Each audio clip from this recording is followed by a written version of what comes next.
Dios, vamos a buscar en la primera carta del apóstol Juan, capítulo 1, versículo 1. Primera de Juan 1, 1. Dice la palabra: lo que era desde el principio, lo que hemos oído, lo que hemos visto con nuestros ojos, lo que hemos contemplado y palparon nuestras manos tocante al verbo de vida. Porque la vida fue manifestada y la hemos visto y testificamos y os anunciamos la vida eterna, la cual estaba con el Padre y se nos manifestó. Señor, te damos gracias. En esta noche nos humillamos delante de ti. Gracias, Padre eterno, por permitirnos nuevamente estar en tu casa, en este lugar, Señor, que tú has establecido para la predicación de tu palabra. Señor, sé tú guiándonos, moviéndote. Hoy te necesitamos, Señor, necesitamos tu luz y tu verdad, y te pedimos que tú la envíes sobre nuestra vida en el nombre de Jesús. Amén. La Nueva Versión Internacional dice: lo que ha sido desde el principio, lo que hemos oído, lo que hemos visto con nuestros propios ojos, lo que hemos contemplado, lo que hemos tocado con las manos. Esto les anunciamos respecto al verbo que da vida. Esta vida se manifestó, nosotros la hemos visto, damos testimonio de ella y les anunciamos a ustedes la vida eterna que estaba con el Padre y que se nos ha manifestado. Bien, esta es la primera carta del apóstol Juan, que se entiende por la información que tenemos de ella, que es una epístola o carta que se puede catalogar como universal. Es decir, en el caso del apóstol Pablo, por ejemplo, vemos que hay unas cartas dirigidas específicamente a iglesias, a unas locaciones, a un grupo de personas puntuales. Puede ser los efesios, los tesalonicenses, los gálatas.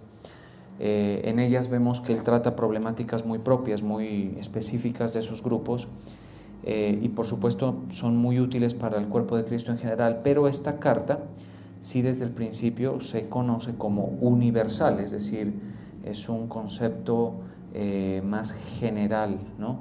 Es como, digamos, que está en una descripción más genérica y global de lo que es el Evangelio y lo que trae a nuestras vidas y su oferta, ¿sí?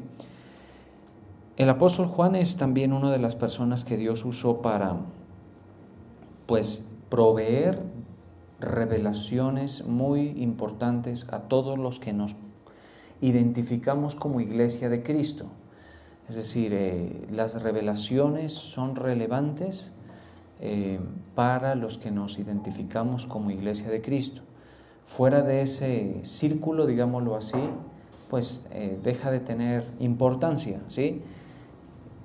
Por ejemplo, el apóstol Juan fue utilizado para redactar, escribir lo que le fue mostrado en los cielos, en el libro de Apocalipsis, que bien lo indica su nombre, no es otra cosa que el libro de la revelación, ¿sí? Entonces vemos esa situación en el apóstol Juan. La gente, por ejemplo, alrededor de esto de la palabra Apocalipsis, ha hecho toda una interpretación, ¿no?, social, digamos, que se asocia con catástrofe, se asocia con calamidad, con tribulación, con final. Todo eso son como las cosas con las cuales las personas asocian esa palabra. Pero vuelvo a insistir, con base en lo que vemos en las Escrituras, que eso es importante para la iglesia, es una revelación para la iglesia. Solo la iglesia le puede sacar provecho a esa revelación, ¿sí? Y asimismo, por ejemplo, todo lo que está escrito en la primera, segunda y tercera carta del apóstol Juan, y todas las demás, por supuesto que sí, pero en el caso del apóstol Juan resulta bien interesante el énfasis que Dios le dio para hablar, ¿no? O sea, cuando el Señor provee una revelación en personas, son personas que están en comunión con Él, llamados, delegados en una función, y que les provee una revelación que suele ser muy específica, muy detallada y que vemos muy especialmente asociada a esa persona. El apóstol Pablo, por ejemplo, tiene una pluma muy fácil de identificar. Por eso es que la gente dice, los que conocen dicen que Hebreos, la carta a los Hebreos, fue escrita por Pablo, porque uno le ve muchísima similitud, la forma de escribir, la forma de defender los temas frente a los hebreos que conocen la ley, por ejemplo, cómo habla del sacerdocio de Melquisedec y otros temas. Uno se da cuenta quién está hablando ahí, a pesar de que no hay una evidencia, digamos, contundente de que él fue quien la escribió, pues uno puede decir, pues se parece, ¿no? La forma en que saluda, la forma en que se despide, la forma en que habla, aquello que señala como importante, aquello que indica como, digamos, relevante, eso es lo que se debe tener en cuenta. En el caso del apóstol Juan, nosotros vamos a ver que él habla en un sentido revelacional muy profundo, muy rico, muy útil y muy universal. Aquí es donde viene el asunto, ¿no? Por eso esta carta es universal, por eso Apocalipsis es universal. Y ojo a esto, Apocalipsis dedica desde el capítulo 2, básicamente de Apocalipsis, se dedican unas palabras específicas para las 7 iglesias de Asia, que son Éfeso, Esmirna, Pérgamo, Tiatira, Sardis, Filadelfia, Laodicea. Básicamente, si me escapó alguna, pues ahí la pueden revisar en los primeros capítulos en el segundo y tercer capítulo de Apocalipsis. Pero ¿qué vemos allí? Que es un mensaje universal. ¿Por qué es un mensaje universal? Porque esas iglesias son un tipo, un reflejo de las iglesias de Dios a lo largo de las épocas.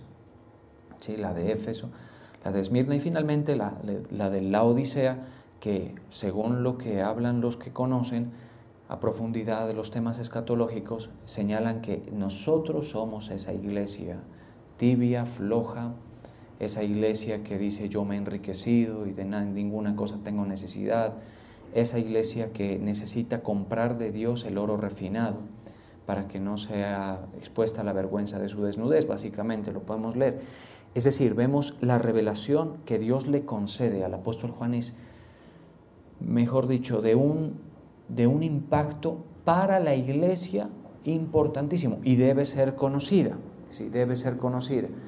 Aquí, por ejemplo, él empieza su carta diciendo lo que era desde el principio. Esa no es la forma, por ejemplo, en la que el apóstol Pablo inicia sus cartas.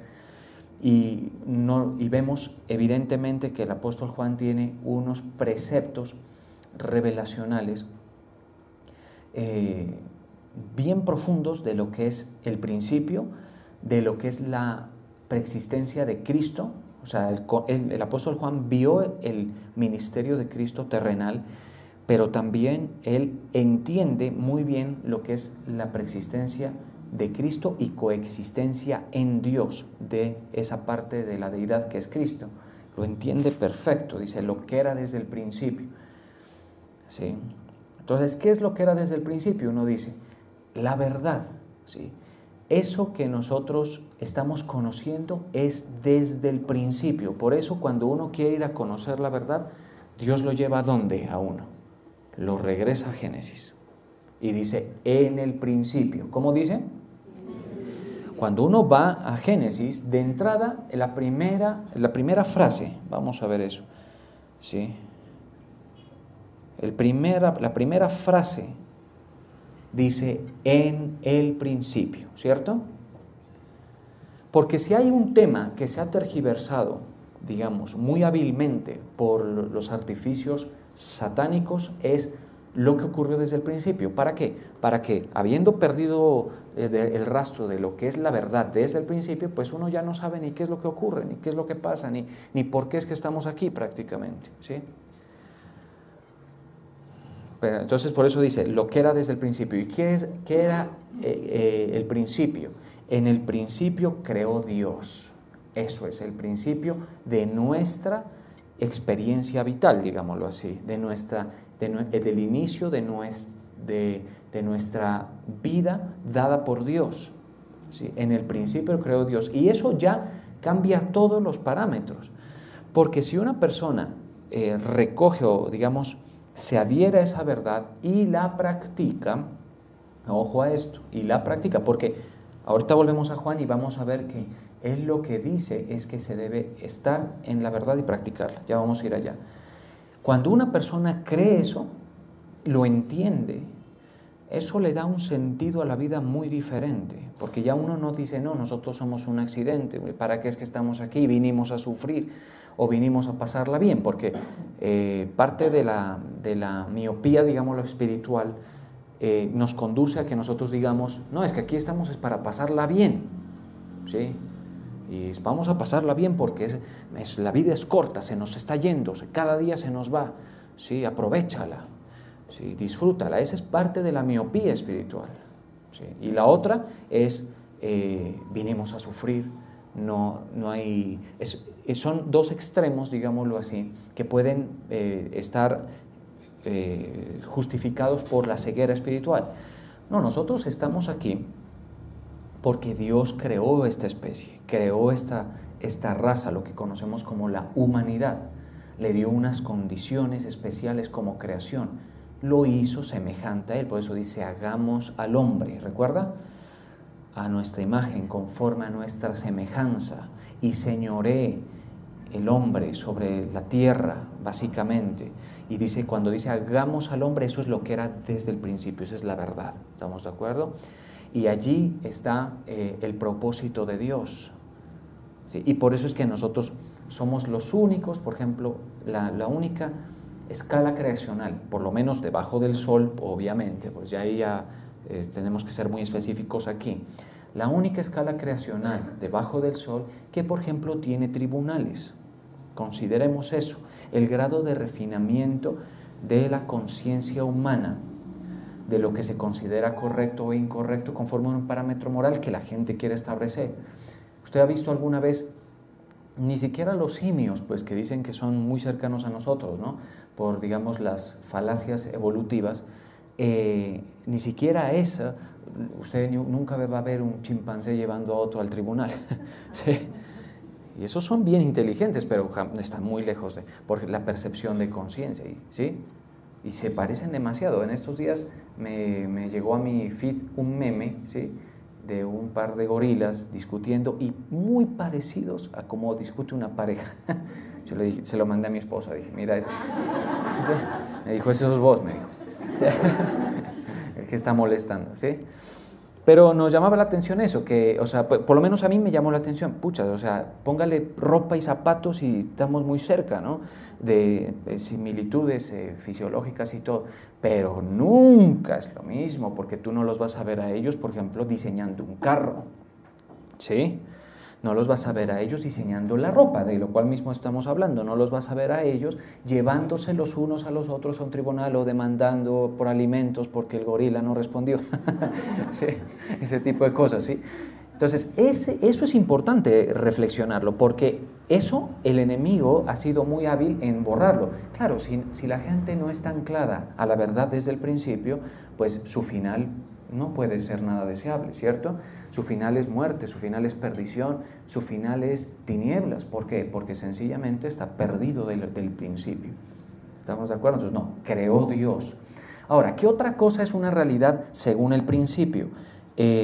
Otro énfasis está en Juan, pero ya no en las cartas, sino en el Evangelio según San Juan. Vamos a ver eso. En Juan, mencionando aquí este punto muy, muy específico del Evangelio según San Juan, mire cómo empieza. Es que estas cosas hay que saberlas apreciar, digámoslo así, ¿no? O sea, darles valor. Por eso la Biblia y por eso nosotros reconocemos su inspiración. ¿Estamos de acuerdo? Primera de Juan 1:1. Evangelio según San Juan 1:1. En el principio era el verbo. Esto es previo a la creación humana.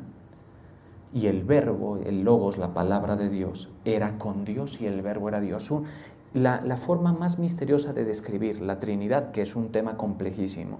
O sea, si nosotros queremos tratar un tema complejo teológicamente, es la Trinidad. Eso es una cosa para romperse la cabeza, pero la fe nos permite aceptarlo, ¿cierto? El planteamiento bíblico.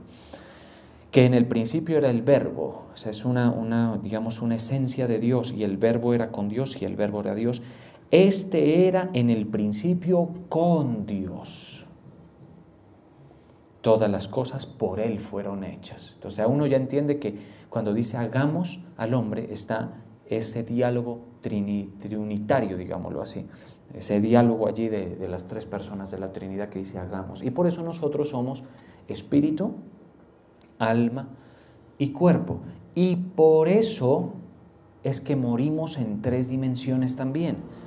Usted me dirá, ¿cuál es la prueba que usted me puede dar? Me dice, de que nosotros morimos en tres dimensiones. Bueno, morimos en tres dimensiones porque cuando el hombre pecó en el principio, diga conmigo en el principio, eso es importante, Dios le dice, el día que de él comieres, ese día ciertamente morirás. Y ese día muere algo en el ser humano, muere la condición espiritual, en el primer aspecto de su dimensión muere.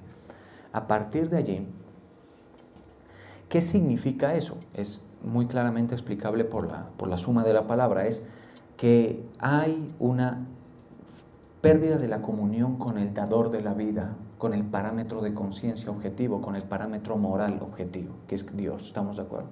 Sí, ruptura total, sí, totalmente, cerrado las comunicaciones con el Señor, sí. Por eso es que la religión, la palabra religión es una expresión que lo que plantea es un esfuerzo de religar, ¿sí? De ahí viene el asunto. No hubiese religión si no hubiera ruptura, ¿cierto? Religión justificada por la ruptura. Ahora, la religión, pues obviamente ya ahí tenemos que ver que el hombre con su religión nunca va a poder religarse. Dios tiene que hacer un camino para eso y ya lo hizo. Ese camino es nuestro amado Señor Jesucristo, ¿cierto? Es el camino de comunión. Y eso lo habla Juan. Ahorita volvemos, es que ya va a ver usted cómo esto va y viene, va y viene. Dice, dice, todas las cosas por Él fueron hechas y sin Él nada de lo que ha sido hecho fue hecho. Por eso es que es entender quién puso en marcha lo que vemos, cómo lo vemos, quién lo puso y por qué estamos aquí, ¿no? Y sin Él nada de lo que fue hecho ha sido hecho. Bueno, dice, en Él estaba la vida y la vida era la luz de los hombres. ¿Se da cuenta qué diferente que el apóstol Juan hace su expresión revelacional? Es diferente y es, digamos que cierra las necesidades de la iglesia de todos los tiempos de tener un concepto bien delineado de todos los aspectos revelacionales. O sea, si estuviéramos solo a Pablo no sería suficiente, solo a Pedro no sería suficiente. Juan también es importante, incluso hasta el mismísimo Santiago, por ahí hay otro que es Judas, no al Judas Iscariote por supuesto, que también tiene son los pilares de la revelación, ¿estamos de acuerdo? Por eso es, porque a Dios le concede a cada persona eso, según su beneplácito para el beneficio de los creyentes de todas las eras. Dice, en Él estaba la vida y la vida era la luz de los hombres. ¿Sí? Es decir, ¿qué es lo que nosotros nos apreciamos de nosotros mismos? La vida. ¿Cómo es que llegamos a ser? Si la gente dice, no, es que somos materia, tal. Bueno, ¿cómo es que comienza a ser vida? ¿Cómo es que comienza a ser materia animada? Ahí es la cosa. ¿Cómo es que llegamos a ese punto? ¿Sí? La vida era la luz de los hombres. ¿Y dónde estaba la vida? En el verbo. Todo eso es una conexión tremenda. ¿Sí? Bien. Ahora sí volvemos a Primera de Juan. Vamos a volver. Entonces dice, porque la vida fue manifestada y la hemos visto. O sea, cuando Cristo vino a la tierra, fue visto por sus discípulos, vieron los despliegues, vieron los milagros, vieron la sabiduría, vieron la autoridad, vieron las liberaciones, vieron las resurrecciones. Esto es algo importante de poner sobre la mesa. El tema de la resurrección es muy importante de poner sobre la mesa porque solamente allí usted se da cuenta si usted verdaderamente cree en Cristo o no. Porque si usted tiene tropiezo con el concepto de la resurrección, usted al primero que va a descartar que resucitó fue a Cristo. Y si Cristo no resucitó, vana es nuestra fe. Es gravísimo el asunto. Pero entonces dice, la vida fue manifestada y la hemos visto. Ellos vieron eso. Por eso Cristo, dada la autoridad que tenía del Padre, ministerialmente hablando hasta ese punto, cuando hizo el ministerio terrenal, Él podía llamar el alma de la muerte de la persona que quisiera. ¿Sí? Él podía llamarla, le podía decir, Lázaro, ven fuera. ¿Sí no fue que lo llamó? Lázaro, ven fuera. Y obvio, el cuerpo no fue quien lo escuchó, sino el alma. ¿Sí estamos de acuerdo? En los lugares donde haya estado, que se puede estar considerando que estaba en el seno de Abraham, puede ser, ¿no? Un lugar que ya hemos hablado acerca de ese punto. Y vuelve, a la muchacha le dice, Talita Kumi, a ver, ¿cierto? Así es que dice, ¿no? Sí, en Marcos 5:41, y tomando la mano de la niña le dijo, Talita Kumi, que traducido es niña, a ti te digo, levántate. Ese es el verbo. ¿Se da cuenta por qué con la palabra puede llamar y revertir procesos que para el ser humano, pues, obviamente son irreversibles? O sea, uno no puede tener la aspiración de revertir eso, porque no tiene la autoridad dada por Dios. Uno es un simple mortal viendo a los otros morirse, digamos. Uno es un mortal viendo a los otros mortales, ¿sí? Eso en Cristo opera diferente. ¿Estamos de acuerdo? Eso vio Juan. Si algo que califica más el testimonio del apóstol Juan, podemos mencionar, es que él fue testigo ocular del ministerio de nuestro Señor Jesucristo. Eso lo pone en otro nivel el asunto, ¿sí? Entonces, dice, mire, lo que era desde el principio, lo que hemos oído, o sea, lo que ustedes han oído, digamos, predicado con base en lo que está escrito, eso hace parte de la verdad desde el principio, ¿cierto? Pero en el caso del apóstol Juan también es lo que hemos oído, lo que hemos visto con nuestros ojos.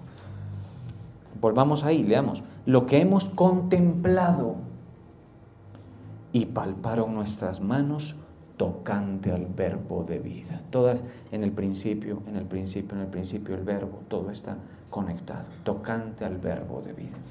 Eso es el Evangelio. Por eso el Evangelio gira en torno a Cristo como Dios salvando al mundo. El apóstol Pablo dice, Dios estaba en Cristo reconciliando al mundo. Dios estaba, ¿sí? Porque la vida fue manifestada y la hemos visto y testificamos y os anunciamos la vida eterna. Mire, yo no me canso de anunciar la vida eterna, ¿sí? A veces uno tiene como la inclinación o la tentación de, digamos, quitarle ese aspecto, ¿no?, al mensaje. Porque pues a veces uno ve las vidas de las personas que Dios puso a cargo, ustedes y otros pues que Dios nos ha puesto a cargo, y uno dice, no, pues démosles algo. Ellos están peleando, están fatigados, están con problemas en el trabajo quizá, están en esto, en lo uno, ahora pues hay que ver hasta por quién se vota, ¿sí? Están en procesos académicos. No, démosles soluciones, démosles palabra que les... Pero los márgenes revelacionales no me lo permiten, y yo agradezco que eso haya sido así, porque uno nunca sabe, ¿sí?, quién de nosotros puede dejar de estar el día de mañana. En este año, de nuestro rebaño, de este pequeño rebaño que Dios me ha dado a ministrar, 2 personas han fallecido, ¿sí? 2 personas. Y yo digo, pues gloria a Dios, se habló de la vida eterna, ¿sí? Por lo menos estoy tranquilo con eso yo, porque la persona tuvo acceso a lo que se le anuncia y se debe anunciar desde el principio, y que es la verdad en Cristo Jesús. ¿Estamos de acuerdo? Les repito, porque la vida fue manifestada, y yo les recuerdo a ustedes, la vida fue manifestada. y la hemos visto y testificamos. Esto que estoy haciendo es testificar de la vida. Y os anunciamos la vida eterna, la cual estaba con el Padre y se nos manifestó.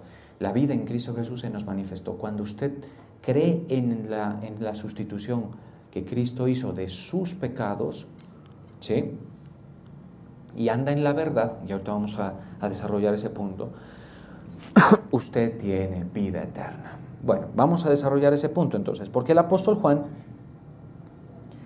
hace unos planteamientos pero súper cargados de revelación. Lo que hemos visto y oído, versículo 3, eso os anunciamos para que vosotros también tengáis comunión con nosotros. Atención, y nuestra comunión verdaderamente es con el Padre y con su Hijo Jesucristo. Entonces volvemos al principio. Si volvemos a Génesis, vamos a ver que algo se perdió, ¿cierto?, en esa primera dimensión de muerte, que es el espíritu. ¿Qué se perdió? Aquí está la palabra, la comunión, ¿sí? Esta comunión, usted me dice, ¿cuál comunión? Bueno, la siguiente, ya te la voy a decir. Nuestra comunión verdaderamente es con el Padre y con su Hijo Jesucristo. Esa comunión es la que se perdió, ¿sí? Al nosotros perder esa comunión, pues ya toda la situación se desestabiliza completamente. La moralidad no importa, ya es un tema subjetivo. Habrá alguno que diga, no, nosotros somos materia, otro dirá que nosotros somos energía, otro dirá que somos materia y energía, y todo es ideas privadas de luz. Es importante eso. Todos ideas privadas de luz. No tenemos relación, esa es otra. Hace un tiempo mirábamos que teológicamente se puede sustentar el por qué Dios no oye oraciones de las personas que están en muerte espiritual, ¿sí? ¿Por qué las puede desatender? Porque precisamente no están en comunión. ¿Estamos de acuerdo? Precisamente por eso. Por eso, y para también reforzar el concepto de que se muere en 3 dimensiones, recuerden lo que dice, mas la hora viene y ahora es cuando los muertos oirán la voz del Hijo de Dios y los que la oyeren vivirán. Se está refiriendo a la condición espiritual, ustedes ya lo saben, se los he referido varias veces. Bueno, pero entonces dice, nuestra comunión verdaderamente es con el Padre y con su Hijo Jesucristo. El apóstol Juan, ¿qué está diciendo? Les anunciamos lo que hemos visto y oído. En mi caso, yo les anuncio lo que he oído, ¿sí? Usted me dirá, pero sería bueno que algo que hayamos visto todos. Pues te cuento algo. El Señor Jesús, si usted tiene en respeto las palabras de nuestro Señor Jesucristo, Él le dio una gentil bofetada a Tomás en su incredulidad cuando le dijo, bienaventurados los que creen sin haber visto. Pues aquí está la iglesia, ustedes. La iglesia no es todo el grupo que está aquí necesariamente, sí, ni tampoco digo necesariamente no, ¿estamos de acuerdo? Es un planteamiento general. Lo que digo es, la iglesia son los persuadidos del Evangelio. Aquí están, ¿estamos de acuerdo? Algunos de ellos, más o menos, quizá ojalá todos, ¿sí? Nosotros hemos creído lo que se nos ha anunciado según lo que se ha oído, ¿estamos de acuerdo? De nuestro Señor Jesucristo. Al creer eso, atención, usted recupera comunión con el Padre y con el Hijo. Vuelvo a referírselo. Lo que hemos visto y oído, eso os anunciamos. ¿Para qué? Para que también vosotros, ojo a esto, ¿para qué es la predicación? Esta es otra explicación, otra justificación bíblica a la predicación. Otra justificación bíblica a la predicación importante que está aquí, dice, ¿para qué predicamos? ¿Para qué les anunciamos la vida eterna? Para que también vosotros, o sea, ustedes, tengan o tengáis comunión con nosotros. Cuando una persona se suma a los persuadidos del Evangelio, entonces ya tenemos comunión, la iglesia con los miembros de la iglesia, y todos coexistimos en Dios, en Cristo. Por eso, mis hermanos, es que el Espíritu Santo puede obrar en cada creyente, dándole lo necesario para funcionar en la nueva vida en Cristo. ¿Estamos de acuerdo? Ojo, si usted no tiene al Espíritu Santo, usted está muerto en sus delitos y pecados. Cuidado, no lo coja la muerte esta noche, mañana, Dios no lo quiera, ¿sí? No estás listo todavía. No estás listo para eso. ¿Sí? No has nacido de nuevo, no has creído el Evangelio. Entonces, si te mueres hoy, vas a ser puesto en el lugar del tormento, del castigo, ¿sí? Que es el infierno. ¿Por qué? Usted me dirá, ¿por qué? Porque eres un pecador, porque le debes al Señor, porque has mentido, porque has fornicado, porque has consultado a los brujos, a los hechiceros, porque has abortado quizá, porque has levantado falso testimonio y eso Dios lo aborrece. ¿Estamos de acuerdo? Eres un pecador, mientes todo el tiempo, fornicas todo el tiempo, adulteras con la mujer del prójimo todo el tiempo y eso está allí. Y no hay quien haya pagado tu deuda. Ese es el punto. Porque en mi caso yo tengo todo eso, pero por mí ya pagaron. ¿Estamos de acuerdo? A mí ya me pagaron la deuda. Es Cristo mi Señor. ¿Estamos de acuerdo? Pues yo tengo comunión con el Padre y con el Hijo. Y el Espíritu Santo habla a nuestras vidas y nos da revelación. El Espíritu Santo es una persona súper importante de la Trinidad.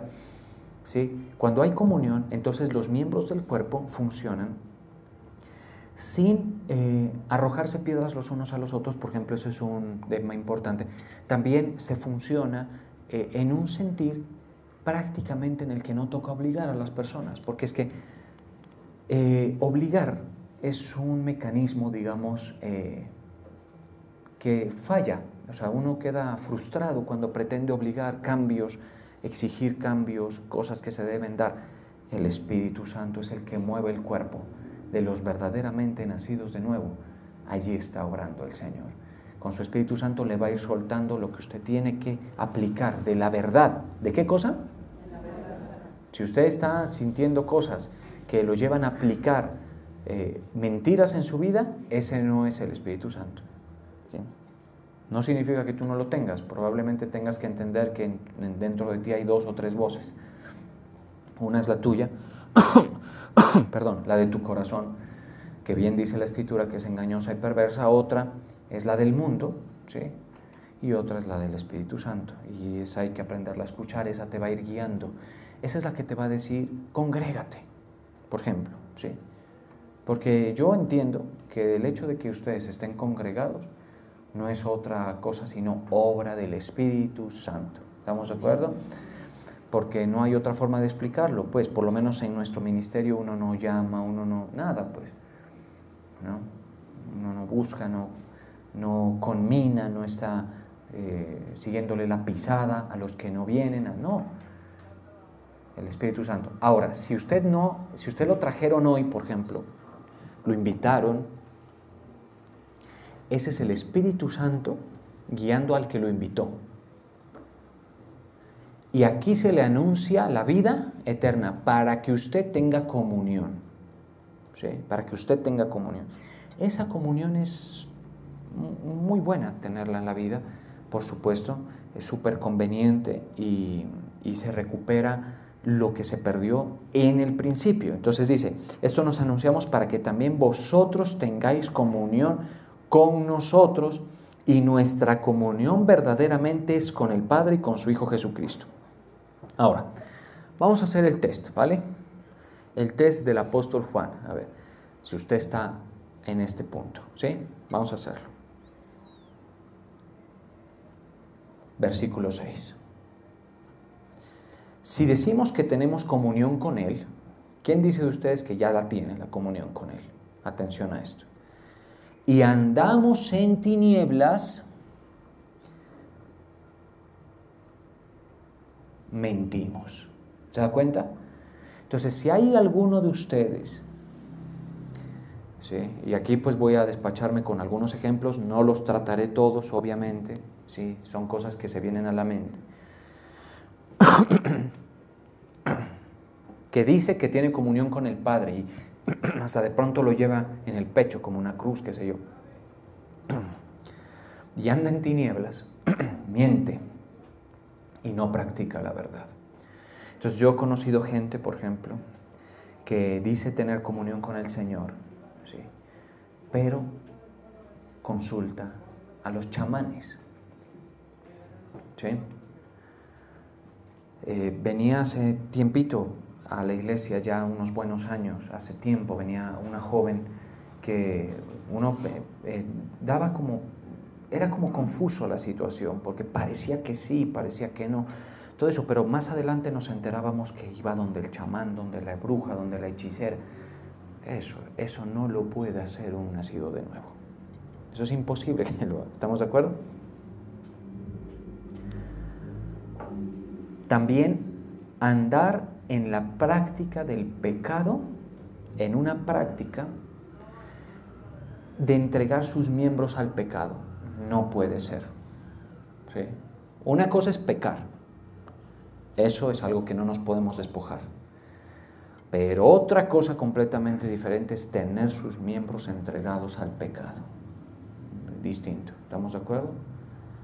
El Espíritu Santo que mora en el interior de la persona, que lleva a tener luz aquí en la mente, en todo el ser, no le va a permitir ir en dirección de las tinieblas. ¿Sí? No le va a permitir participar de ciertas obras infructuosas. Si usted anda en tinieblas y tiene evidencias de ello, pues usted no tiene comunión con el Padre. O es lo uno o es lo otro. Aquí lo dice, ¿no?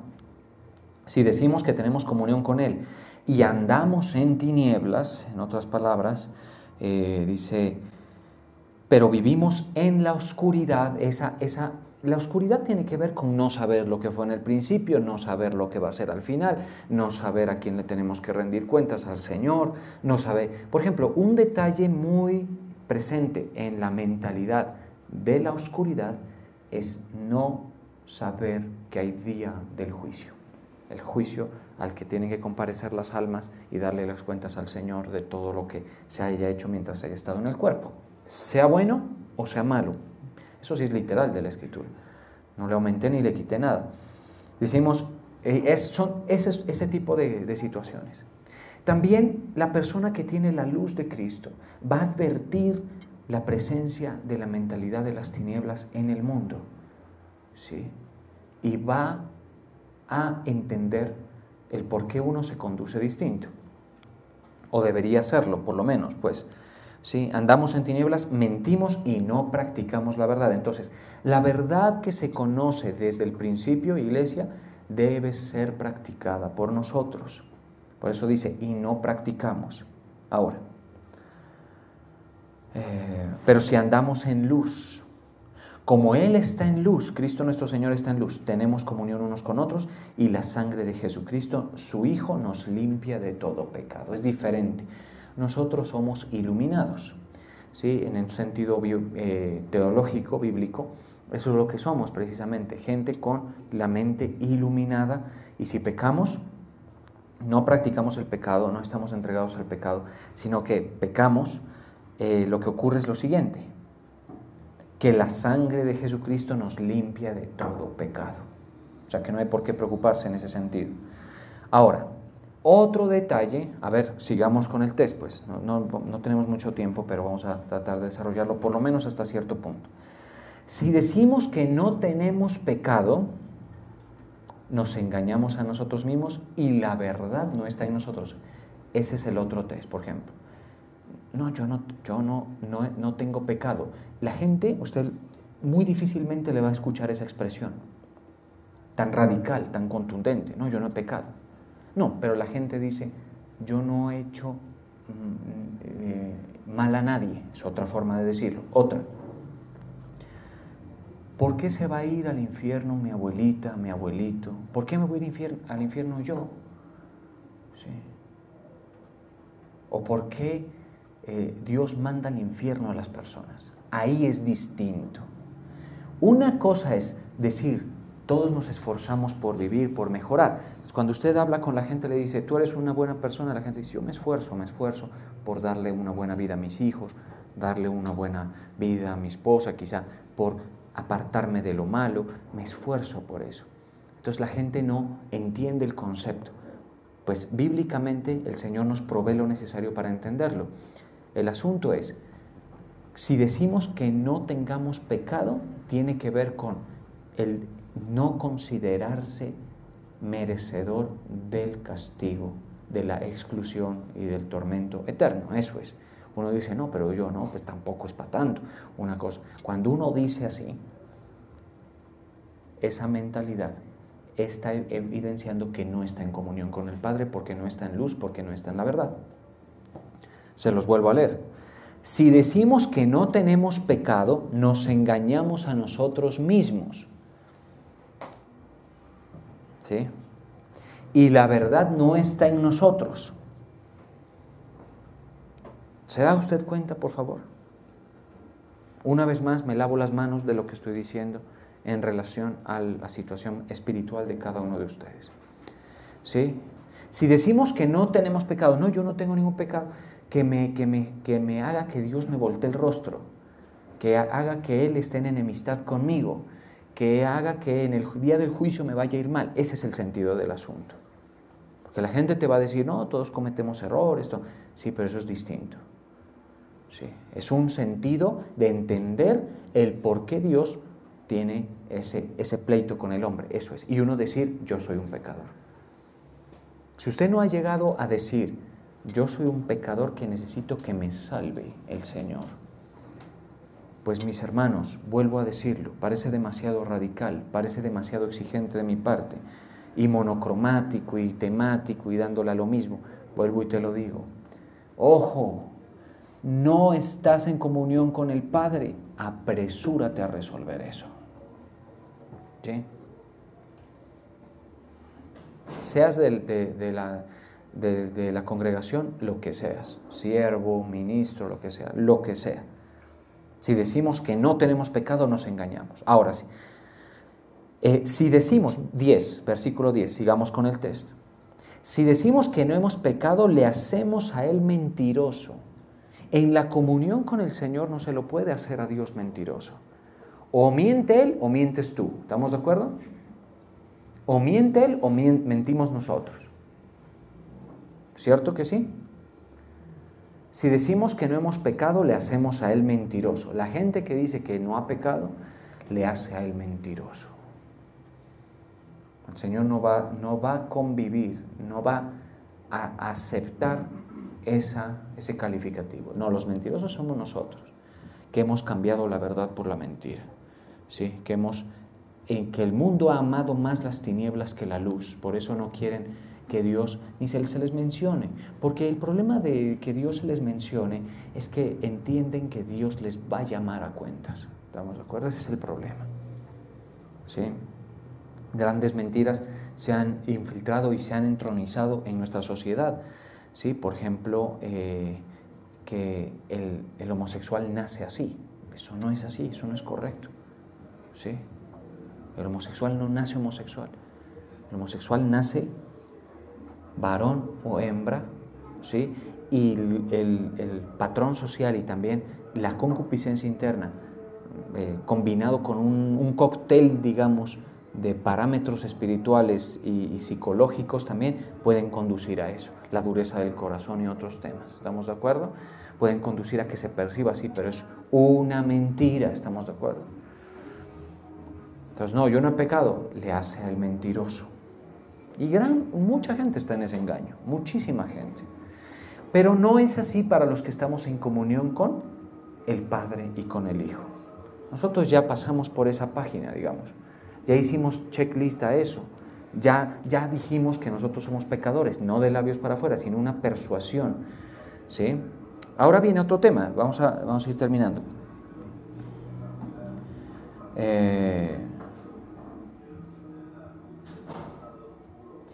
4. El que dice yo le conozco, eso ya es primera de Juan 2:4, ya no 1, sino el capítulo 2. Primera de Juan 2:4. El que dice yo le conozco y no guarda sus mandamientos, el tal es mentiroso y la verdad no está en él.